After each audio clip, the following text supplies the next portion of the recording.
गृह आधाराच्या लाभार्थ्यांनी एप्रिल 30 मेरेन आपले आधार कार्ड बँकेकडे लिंक करून ई-केवायसी करून घेवची ना जाल्यार 30 एप्रिल उपरांत बँकेत गृह आधाराचो लाव येवचो बंद जातलो।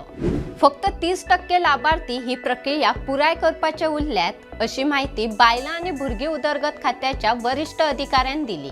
आपले आधार कार्ड बँकेक लिंक करून ई-केवायसी करपाचे परिपत्रक फाटल्या वर्सा जारी केल्ले, पण अजून काय लाभार्थ्यांनी ही प्रक्रिया करूंक ना।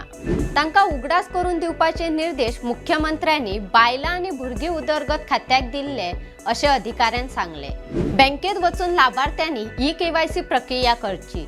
जर लाभार्थ्यांची 4 बँक खाती आसात आणि त्या खात्यात गृह आधाराचे पैसे येतात, त्या खात्यात राष्ट्रीय पेमेंट कॉर्पोरेशन ऑफ इंडिया वरवीं पैसे येवपा खातीर आधार कार्ड लिंक करून ई-केवायसी करची।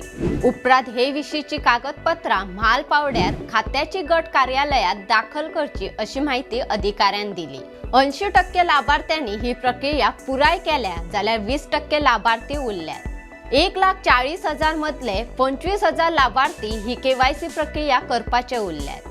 तांकां सगळ्यांक आमी SMS धाडून ही प्रक्रिया बेगोबेग पुराय करपाची सुचोवणी दिल्या, ना जाल्यार 30 एप्रिल उपरांत तांकां लाव मेळचो बंद जातलो अशी शिटकावणी दिल्या। 30 एप्रिल मेरेन ई-केवायसी केल्यार तांचे पैसे येवप नियमीत जातले अशें अधिकाऱ्यान सांगले। अश्योच माहिती दिवपी बातम्यो आयकुपाक भांगरभूंयचो फेसबूक आणि ट्विटर फॉलो करपाक विसरू नका। ताज्यो खबरो वाचपा खातीर भेट दियात भांगरभूंय वेबसायटी www.bhangarбhuy.com। तशेंच भांगरभूंयच्या YouTube चॅनलाक सबस्क्राईब करात।